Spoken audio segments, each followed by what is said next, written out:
ગુજરાતી વાર્તા ભગવાન સારા લોકોનું ખરાબ કેમ કરે છે? હિન્દીમાં ભગવાનનું ભાષણ. ઘણી વખત જ્યારે તમે સખત મહેનત કરવાનું શરૂ કરો છો અને વારંવાર નિષ્ફળ જાઓ છો ત્યારે તમારા મનમાં એક પ્રશ્ન આવે છે. આ પ્રશ્ન આવે છે કે ભગવાન તમારી સાથે છે કે નહીં? તમે સખત મહેનત કરો છો, તમે તમારી બધી શક્તિ લગાવો છો, તમે સારા કાર્ય કરો છો અને તે પછી પણ તમે પરિણામ મેળવી શકતા નથી. ત્યારે એવું લાગે છે કે ભગવાન માત્ર સારા લોકોનું જ ખરાબ કરે છે, કારણ કે ત્યાંના બધા સારા લોકો તેમની સાથે ઘણા દુઃખ, ઘણી મુશ્કેલી આવે છે અને તેમની ઘણી બધી બાબતોનો સામનો કરવો પડે છે. તો ચાલો આજે આ વિશે વાત કરીએ. સમજાય છે? એકવાર એક છોકરો જે તમારા જેવા ઘણા સપના જોતો હતો, તેને તેના જીવનમાં આગળ વધવાનું વિચાર્યું. તેને ખૂબ જ મહેનત કરી, તેને ખૂબ જ નાની ઉંમરમાં ઘણી વસ્તુઓ હાંસલ કરી અને તેને લાગ્યું કે ભગવાન હંમેશા તેની મદદ કરશે. દરરોજ જ્યારે તે સમુદ્રના કિનારે જતો ત્યારે તેને લાગ્યું કે ભગવાન તેની સાથે વાત કરી રહ્યા છે. તે તેની બાજુમાં છે અને તે ભગવાન સાથે વાત કરી રહ્યો છે, કારણ કે જ્યારે તે ચાલતો હતો ત્યારે તેને રેતી પર બે પગના નિશાન દેખાતા હતા, એક પોતે અને એક ભગવાનનો. તે છોકરો ખૂબ જ ખુશ હતો. તેને તેના જીવનમાં તે બધું મળ્યું હતું જેનું તમે સ્વપ્ન જુઓ છો. પણ કહેવાય છે કે સૂરજ ઉગે તો અસ્ત પણ થાય. ઘડિયાળમાં બંને ડંખ ઉપર હોય તો બંને ડંખ નીચે પણ આવે. તે છોકરા સાથે પણ એવું જ થયું. ધીરે ધીરે તેની કંપની ખોટમાં જવા લાગી. જ્યાં તે કરોડોનો નફો કરતી હતી પણ કરોડોનું નુકસાન થયું. જે લોકો તેને ટેકો આપતા હતા તે જ લોકો તેને છોડીને જવા લાગ્યા. તે ખૂબ જ દુઃખી થઈ રહ્યો હતો અને સૌથી મોટું દુઃખ એ હતું કે જ્યારે તે દરિયા કિનારે ફરવા ગયો ત્યારે તેને પગના નિશાન ન દેખાયા. તેનો અર્થ એ થયો કે ભગવાન તેના માટે છે. એ છોકરો મારી સાથે ન હતો.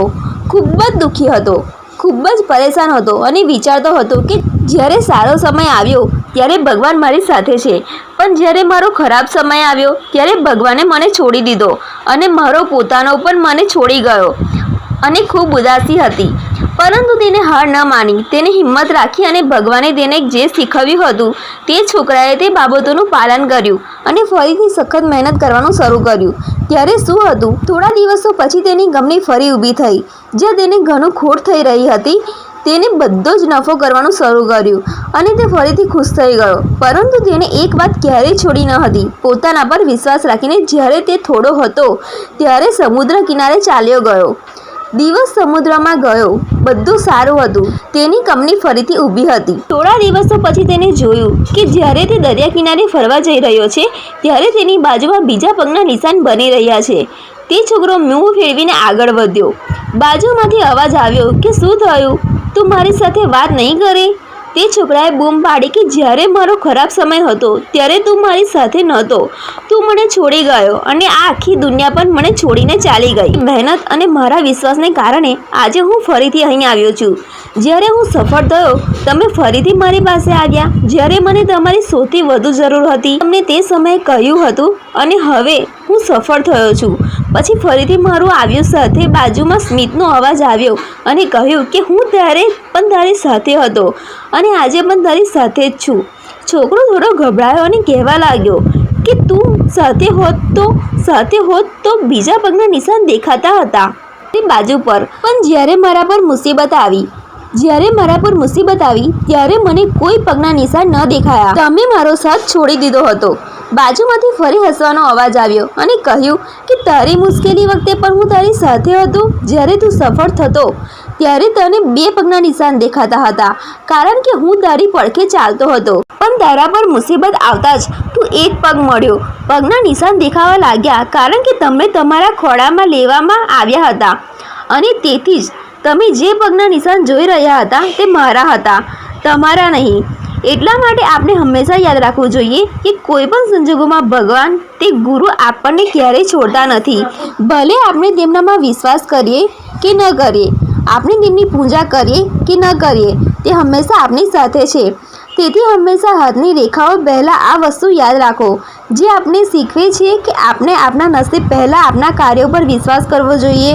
હું આશા રાખું છું કે તમને મારી વાત સમજાઈ હશે અને તમારા મિત્રો સાથે જરૂર શેર કરો જેથી તેઓ પણ આ વાત જાણે અને તેઓ તેમના જીવનમાં આગળ વધી શકે. ગુજરાતી વાર્તા ખેડૂત અને સાધુ મહાત્મા. એક ગરીબ ખેડૂત હતો જેની પાસે ઘણી જમીન હતી, પરંતુ તે ગરીબ હતો કારણ કે તે ખૂબ આળસુ હતો. તે ખેતરોમાં કામ કરવા માંગતો ન હતો, જેના કારણે ક્યારેક તે એના બાળકો ભૂખ્યા સૂઈ જતા. એક દિવસ એક વૃદ્ધ ઋષિ મહાત્મા તેમના ઘર પાસેથી પસાર થઈ રહ્યા હતા. ખેડૂતને ઉદાસ બેઠેલો જોઈને તેને પૂછ્યું, તમે ઉદાસ કેમ બેઠા છો? ખેડૂતે મહાત્માને આખી વાત કહી. બીજે દિવસે તે જ સંત ફરીથી ખેડૂત પાસે આવ્યા અને કહ્યું કે ઘણા સમય પહેલાં ગામમાં ચોરી થઈ હતી અને ચોરોએ ચોરીના પૈસા તમારા ખેતરમાં છુપાવી દીધા હતા અને મને કહ્યું હતું કે કોઈને કહેશો નહીં.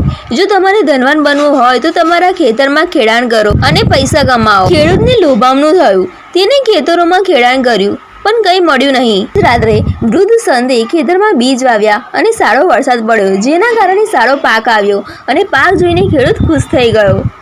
નૈતિક પાઠ: સફળતા માટે સખત મહેનત ખૂબ જ મહત્વપૂર્ણ છે. પરિશ્રમ વિના કોઈ લક્ષ્ય પ્રાપ્ત કરી શકાતું નથી. વાર્તા ઘમંડી મોર અને બુદ્ધિશાળી કાકા. એક જંગલમાં ઘનઘોર જંગલ હતું, જ્યાં વિવિધ પ્રાણીઓ સાથે એક મોર અને એક કાકા રહેતા હતા. મોર ખૂબ જ સુંદર હતો. તેની પૂંછડી રંગબેરંગી પાંખોથી ભરેલી હતી અને રોજ સવારે તે પોતાની પૂંછડી ફેલાવીને નાચતો. એની સુંદરતા જોઈને બધા પ્રાણીઓ તેના વખાણ કરતા. બધા વખાણથી મોરમાં ઘમંડ આવી ગયો હતો. તે હવે બીજા પ્રાણીઓની અવગણના કરવા લાગ્યો. એક દિવસ તે કાકાને મળ્યો અને કહી બેઠો, હે કાકા, તને જોયું છે? તારા પાક કાળા છે, અવાજ કર્કશ છે. તારી પાસે શું છે? મારી જેમ રંગીલા પાંખો તો જોઈને. કાકાએ શાંતિથી હસીને કહ્યું, મોરભાઈ, તારી સુંદરતા તો જરૂર છે, પણ જ્યારે મુશ્કેલી આવશે ત્યારે તારા રંગોથી નહીં, તારી બુદ્ધિથી બચવું પડશે. મોરે વાતને હાસ્ય રૂપે લીધી અને હસી નાખી. કાકાની વાતનો કોઈ પ્રભાવ ન લીધો. થોડા દિવસો બાદ એક શિકારી જંગલમાં આવ્યો. શિકારે મોરની સુંદરતા જોઈ અને તરત જ તેને પકડી લીધો. મોર કૂકવા લાગ્યો, મને બચાવો, કોઈ છે? એ જ સમયે કાકાએ મોરને જોયો અને તરત જ પોતાના દોસ્ત કાંગારાઓને બોલાવીને ઊંચા અવાજે કાકા કરવા લાગ્યા. આ અવાજથી શિકારી ગભરાઈ ગયો અને મોરને છોડી દેવા મજબૂર થયો. મોર બચી ગયો. હવે તેને સમજાયું, માત્ર સુંદરતા પર ઘમંડ કરવો યોગ્ય નથી. મોર કાકાને મળ્યો અને કહ્યું, માફ કરજે કાકા, હું તારા શબ્દોનું મહત્ત્વ સમજી શક્યો નહોતો. આજે તારી બુદ્ધિએ મને બચાવ્યો.